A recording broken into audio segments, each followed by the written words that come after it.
And welcome all. Marcus Miletus, let me start with you out in Las Vegas. You've been hosting a convention of liberal bloggers and political activists. What do you think your convention has achieved?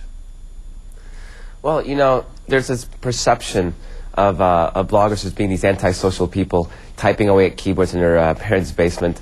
And I think what we've seen is that actually the people who read these blogs are a real cross-section of the Democratic Party, a real cross-section of America. We have all age groups represented.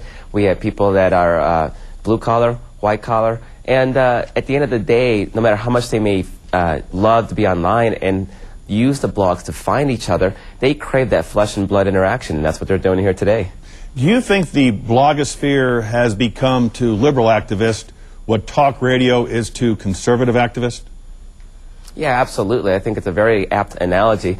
The idea being that here finally we have a place where good, strong, progressive voices can get together and we can talk and we can motivate each other and we can organize and we can do and plan the kind of hard work that it takes to win elections. Republicans and conservatives learned this a while ago, decades ago. It's about time we learned that lesson as well. What role do you believe blogosphere and the internet will play in the 2006 midterm elections, the 2008 presidential election? I think the role is going to get bigger and bigger as the movement grows. I mean, we saw how powerful the movement was back in 2003 during the Howard Dean rise, and at the time, the blog world was about a 20th of the size of what it is today. So it's going to be influential. Now, does that mean we can actually deliver an election? Probably not, but what we can do is we can generate the buzz, we can raise some money, and we can act as a rapid reaction force the way that conservative talk radio and conservative television like Fox News has done for so long. Let me bring in Byron York of NationalReview.com, a conservative writer, blogger, a fish out of water out there in Las Vegas covering the convention. And Byron, you wrote this: there is no doubt that daily kOS, like the left-wing blogosphere in general, has a lot of readers.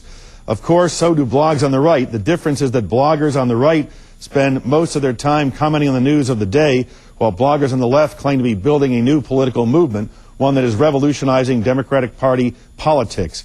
At this moment, the left-wing blogosphere is not only the most energetic force inside the Democratic Party, it is also the most divisive.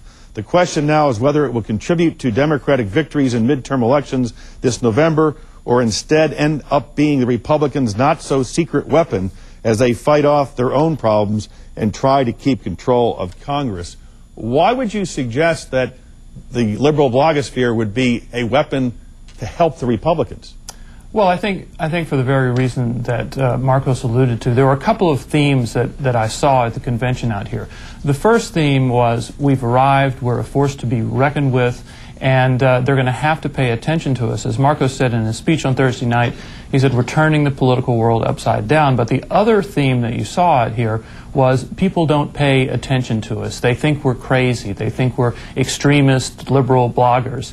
And Marcos actually kind of fuses those two ideas by saying, by kind of creating a classic populist appeal, which is those elites in Washington, they don't pay attention to us, they think we're the riffraff, but you wait, we're going to get together, we're going to storm the gates, and we're going to kick them all out. Now, the problem is that we don't really know how representative they are of the entire Democratic coalition. For example, black voters are a huge part of the Democratic coalition, and internet activists are overwhelmingly white, as were the participants at the convention out here, and what you would see at a number of meetings staged by MoveOn.org, the very big liberal internet activist group. So whether they can actually put together a winning formula is just still unclear to me.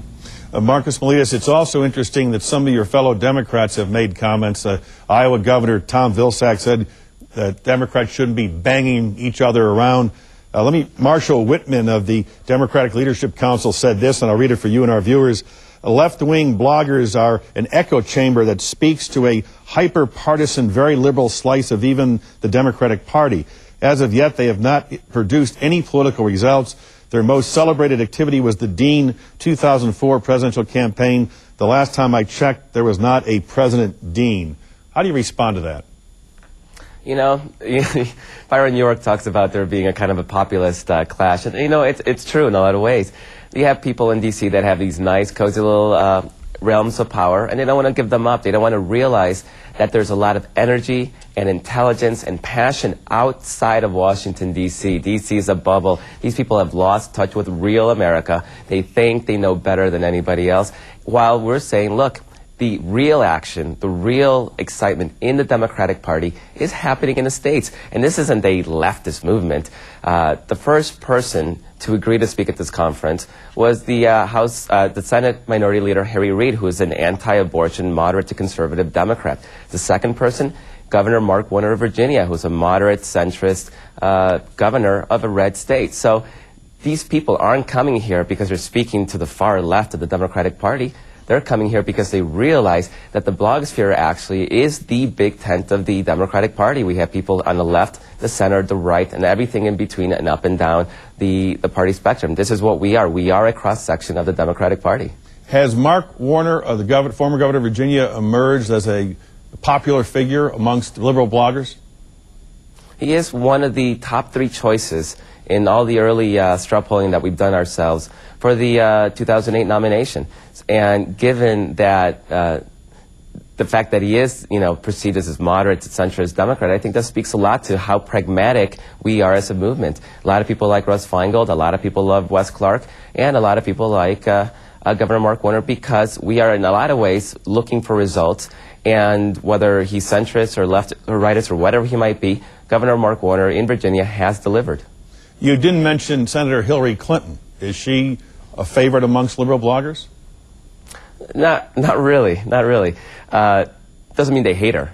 There's a difference. I mean, we're not necessarily Rush Limbaugh listeners and have it out for her. And I think most people in the netroots really appreciate Hillary Clinton as a senator. She actually has voted the right way on pretty much everything except maybe the Iraq War. So the disdain that people have for Hillary a lot, it's not because she's too liberal, too conservative, too moderate, or anything else like that. This is the picture that a lot of people in Washington, D.C. want to paint. The reason Hillary Clinton isn't necessarily well-liked is because she's seen as part of the establishment, as part of the people that brought us the troubles that the Democratic Party is suffering today. What about Al Gore?